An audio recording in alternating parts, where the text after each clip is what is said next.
Andhra Pradesh Congress party అధ్యక్షురాలు YS Sharmila కామెంట్స్కి counter ఇచ్చారు AIG Ponnavolu గారు.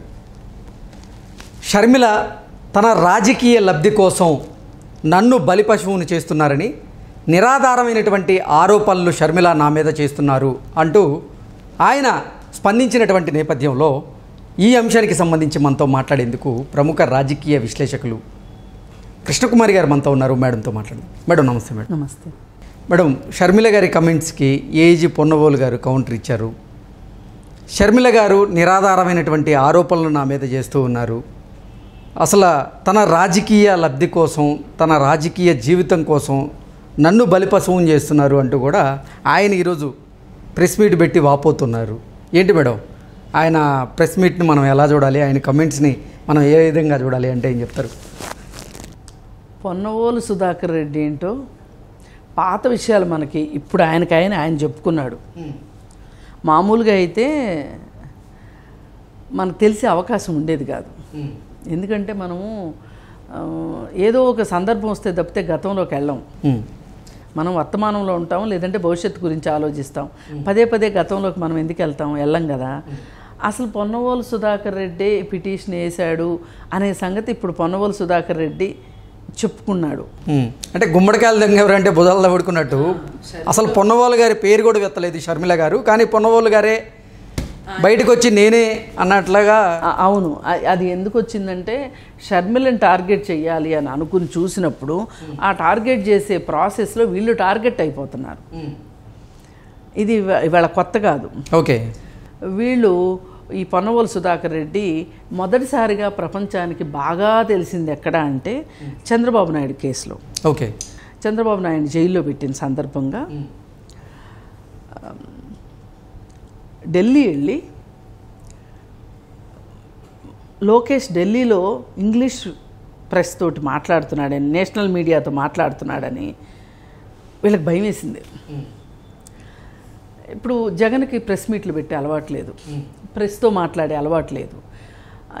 ఏంది వస్తారు రిపోర్టర్లు అలగా మొహాలు వచ్చి తలా తోకలేని ప్రశ్నలు వేస్తారు. అసలు వీళ్ళకి నేను సమాధానం చెప్పడం ఏంటి, నేనేంటి, నా స్టేటస్ ఏంటి, నేనేంటి, నా 16 కేసులు ఏంటి అనే ఉద్దేశంలో ఆయన ఉంటుంది. వీళ్ళకేంటి నేను ఎందుకు చెప్పాలి, ప్రతి మురిగే కుక్కకి నేను సమాధానం చెప్పాలా, మురిగే కుక్కకు బిస్కెట్ వేయాలా, మురిగే కుక్కకి మీద రాయేయాలా అన్న ఉద్దేశంలో ఆయన ఉంటాడు. ఓకే, ఆయన ఉండి ఆయన దేనికి స్పందించడు కదా. అందుకని ఏం చేస్తాడంటే ఆయన తరఫులను దించుతాడు. ఆయన మాట్లాడ్డా కానీ ఆయన తరఫులను దించుతాడు. వెంటనే ఏం చేసేసాడు, ఢిల్లీ పంపించేసేసి ఎవరిని, తన మీడియా మేనేజర్ని, మీడియా అడ్వైజర్ ఉన్నాడు ఒక ఆయనకి సీనియర్ జర్నలిస్టు, ఆయన వెళ్ళి పొన్నవోలు సుధాకర్ రెడ్డి, ఇంకొక ఆయన సిఐడి చీఫ్ సంజయ్, వాళ్ళిద్దరి చేత ఢిల్లీలో ప్రెస్ మీట్ పెట్టించారు. మామూలుగా పెట్టకూడదు, వాళ్ళు ఆ రోజు ఆ హోదాలోనే పెట్టారు ఇద్దరు, కానీ పెట్టకూడదు. కానీ ఎవరేం చేస్తారు, చట్టమే వాళ్ళ చుట్టమైపోయింది, ఏమి చేయలేకపోయారు. అది తప్పు, అది విరుద్ధంగా వెళ్ళారు, వాళ్ళు చట్టానికి విరుద్ధంగా వెళ్ళారు. అయినా కానీ మీలాంటి వాళ్ళు నాలాంటి వాళ్ళు గగ్గోలు పెట్టాం కానీ ఏమి ప్రయోజనం జరగల. అయితే సరే అయిపోయింది. అక్కడ ఆయన మొదటిసారి ఆయన రంగు ఏంటో తెలిసింది. ఆయన నాకు జగన్ ఆరాధ్య దైవంతో సమానం. కళ్ళు మూసుకుని ఆయన ఒక చర్చిలో వాక్యం చదివే పరిస్థితిలో ఎట్లా ఉంటారో అట్లా ఆయన అసలు కళ్ళు మూసుకుని అర్ధ నిమీలిత నేత్రాలతోటి ఆయన జగన్ భజన చేయటం చూస్తే సిగ్గనిపించింది. అంటే ఏఏజీ పోస్ట్ అంటే చిన్న పోస్ట్ కాదండి, అది మామూలు ఇట్లాంటి పోస్ట్ కాదండి. అది దానికి వాళ్ళు తీసుకునే జీతాలు, వాళ్ళు అనుభవించే రాయితీలు, అంటే ఎస్కార్ట్లు, ప్రోటోకాల్స్, ఇన్ని నువ్వు తీసుకుంటా జగన్ నీకు ఆరాధ్య దైవం అని ఎట్లా చెప్తావు? జగన్ ఏఏజీ పోస్టులు ఇచ్చేది ఇట్లాగా. అదొక ప్రెస్ మీటు, అదొక చెత్త ప్రెస్ మీటు అయిపోయిందా.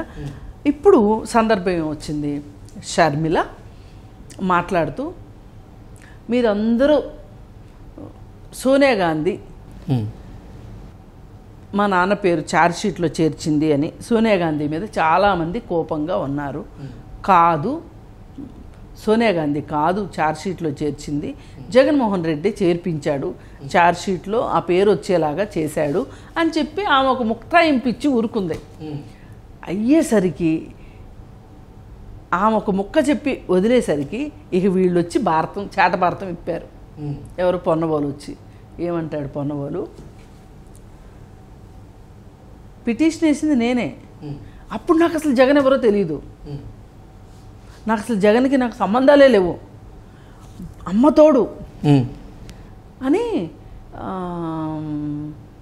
ఆయన అసలు అధికారంలో ఉన్నాడండి. ఆయన జీవోలు ఇవ్వటానికి జగన్ ఎప్పుడు అధికారంలో ఉన్నాడు? ఆ సందర్భంలో జగన్ అధికారంలో ఉన్నాడా? అధికారంలో ఉంది వైఎస్ రాజశేఖర రెడ్డికి. ఆయన కదా జీవోలు ఇచ్చింది. జీవోలు ఇచ్చిన ఆయన వదిలిపెట్టి జగన్మోహన్ రెడ్డి మీద కేసులు ఏంటండి అని చెప్పి ఛార్జ్షీట్లో చేర్చాలి అని చెప్పి పిటిషన్ వేసిందే పొన్నవోలు సుధాకర్ రెడ్డి. ఓకే, పొన్నవోలు సుధాకర్ రెడ్డికి ఇంత దేశభక్తి ఎక్కడొచ్చింది? ఇంత చట్టం మీద ఎంత భక్తి ఎప్పుడు వచ్చింది అని మనం తీగలాగి డొంక కదిలిస్తే తేలింది ఏంటి అంటే జగన్మోహన్ రెడ్డే వేయించాడు పొన్నవోలు సుధాకర్ రెడ్డి చేత. వేయించి ఏం చెప్పాడంటే, నేను ఎప్పటికైనా అధికారంలోకి వచ్చేది ఖాయం, వచ్చినప్పుడు నిన్ను బాగా చూసుకుంటాను అని చెప్పాడు. బాగా చూసుకుంటంలో భాగంగానే ఆయనకి ఏఏజీ వచ్చింది. ఇది స్టోరీ. ఈ స్టోరీలో అసలు షర్మిల అన్నది ఏంటి, మనం విన్నది ఏంటి, వాళ్ళకి అర్థమైంది ఏంటి, వాళ్ళే ప్రెస్ మీట్ పెట్టి వాళ్ళ పరువు తీసుకోవటం ఏంటి. పైగా పొన్నవోలు సుధాకర్ రెడ్డి ఒక ఏఏజీగా ఉండి ఈ ప్రెస్ మీట్ పెట్టకూడదు అని ఎవరో అన్నారు. అబ్బెబ్బెబ్బే, నేను ఒక సామాన్య పౌరుడిగా పెట్టాను, ఏఏజీగా పెట్టలేదు, ఏఏజీ హోదాలో ప్రెస్ మీట్ పెట్టలేదు అన్నాడు. అంటే ఏం చేయాలి అంటే, మరీ ఎదురుగా కూర్చున్న వాళ్ళు అంత ఎలిమెంటరీ స్కూల్ పిల్లలు కాదు. ఇందాక జగన్మోహన్ రెడ్డి చెప్పినట్టు అవినాష్ రెడ్డి చిన్నపిల్లోడు డైపర్లు వాడుతున్నాడు అని చెప్పినట్లు బెడ్ వెట్టింగ్ చేస్తున్నాడు, పాపం వాడి ఎందుకు, వాడి భవిష్యత్తు ఎందుకు ఆగం చేస్తారు, స్కూల్లో అడ్మిషన్ ఇవ్వండి. మనం ఇలాంటివి చేస్తే మనం ట్రోల్ చేస్తారు మేడం ఈ వీడియోతో. చేయనివ్వండి, మరి వాళ్ళు అన్నదానికి ఇప్పుడు అన్నేళ్ళు వచ్చినోడు 2 సార్లు ఎంపీగా పోటీ చేసిన వాడు చిన్నపిల్లవాడు ఎట్లా అవుతాడండి? జగన్మోహన్ రెడ్డి అంటే మనం ఇంట కూర్చోవాలా? సోషల్ మీడియా వేదికగా కొన్ని మీమ్స్ కూడా దీని మీద క్రియేట్ చేసి చాలా క్రియేట్ అవుతున్నాయి. అవును, మరి ఇప్పుడు స్కూల్లో చేర్చుకునేటప్పుడు వెళ్ళినప్పుడు స్కూల్లో మీ బాబు అలవాట్లు ఏంటండి అని అడుగుతారు. అడిగితే టాయిలెట్ ట్రైనింగ్ అయిందా అని అడుగుతారు. అవ్వలేదు అంటే ఒక రకంగా ట్రీట్ చేస్తారు వాళ్ళని. టాయిలెట్ ట్రైనింగ్ ఉందండి పర్వాలేదు అంటే ఒక రకంగా ఉంటుంది. అప్పుడు ఏం చేస్తారంటే, వయసు ఉన్నా కానీ టాయిలెట్ ట్రైనింగ్ ఉంది అని అంటే కనుక మీరు ఇవ్వక్కర్లేదు అని అంటే వయసు ప్రకారం స్కూల్లో వేస్తారు, ఆ తరగతిలో వేస్తారు. టాయిలెట్ ట్రైనింగ్ లేదు అంటే కనుక ఏం చేస్తారంటే ప్రీ స్కూల్లో వేస్తారు, డైపర్లు కట్టి ప్రీ స్కూల్లో వేస్తారు. ఇప్పుడు జగన్మోహన్ రెడ్డి అట్లా చెప్పాడు. మరి మాట్లాడకుండా ఎట్లా ఉండి అట్లా ఉంది. ఇప్పుడు పొన్నవోలు సుధాకర్ రెడ్డి మాట్లాడింది, నేను ఏఏజీ పోస్టులో లేను అంటాడు. నువ్వు ఏఏజీ పోస్టులో లేకపోతే నువ్వు దానికి రాజీనామా చేసి నువ్వు వచ్చి ప్రెస్ మీట్ పెట్టాలి. నువ్వు ఏఏజీ పోస్టులో నల్ల కోటు వేసుకోనంత మాత్రాన నువ్వు ఏఏజీ కాకుండా పోవు. నువ్వు ఏఏజీవే. ఇంకా నువ్వు రాజీనామా చేసావా? నువ్వు నిజంగా జగన్ భక్తుడిగా మారాలి అనుకుంటే, రాజకీయాల్లో జగన్ కోసం పనిచేయాలి అనుకుంటే పారే కోట అవతల ఉద్యోగానికి రాజీనామా చేసేయి. దేశానికి పట్టిన పేడ వదిలిపోద్ది అనుకుంటాం. ఎందుకంటే ఇలా అధికారంలో ఉన్నవాళ్ళు, పోస్టులో ఉన్నవాళ్ళు చేయకూడని పనులు చేస్తే వీళ్ళు దేశానికి భారమే కదా. అసలు కనీసం ఖజానా కన్నా కొంచెం ఆయన జీతం మిగులుతుంది. ఓ పక్కన ఖజానాలోంచి జీతం తీసుకుంటూ మీరు పబ్లిక్ సర్వెంట్లు అయ్యి ఉండి జగన్ సర్వెంట్లుగా ఎట్లా మాట్లాడతారు మీరు? మాకు తెలుసు, కొంచెం చట్టం తెలుసండి మాకు కూడా, మీకులాగా కాదు, చట్టం తెలుసు మాకు. మరి అట్లప్పుడు ఎట్లా పెడతాడు ప్రెస్ మీటు? అడిగినందుకు దానికి ఇంకో ముక్తాయింపు. అడుదిరిగి ఇడిదిరిగి నేను ఒకసారేమో జగన్మోహన్ రెడ్డి రుణం నేను తీర్చుకోలేను అని మాట్లాడాడు. ఇప్పుడేమో నాకు అసలు జగన్ ఎవరో తెలియదు, నేను లోక కళ్యాణార్థమే ఆ పిటిషన్ వేసాను అంటాడు. అసలు పొన్నవోలు సుధాకర్ రెడ్డికి మామూలుగా లాయర్లకి నక్కజిత్తులు తెలివితేటలు ఉంటాయి అనుకుంటాం, కానీ మరీ ఇంత అనుకోలే. ఎందుకంటే షైన్ అయ్యే కొద్దీ, పైకి వచ్చిన కొద్దీ, ఏఏజీ పోస్ట్కి వచ్చిన కొద్దీ నువ్వేం చేయాలి? ఈ నక్కజిత్తులు తెలివితేటలు పక్కన పెట్టి చట్టం బాగా చదువుకుని చట్టం ప్రకారం ఎలా మాట్లాడాలి అనేది మాట్లాడాలి తప్పితే నువ్వు ఒక చెట్టు కింద ఆకురవుడిలాగా మాట్లాడితే కుదరదు.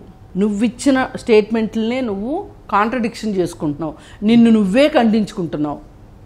ఇదంతా ఎందుకు చేస్తున్నావు? నువ్వు జగన్ మీద భక్తితో చేయిస్తున్నావు, జగన్ రుణం తీర్చుకుంటున్నావు.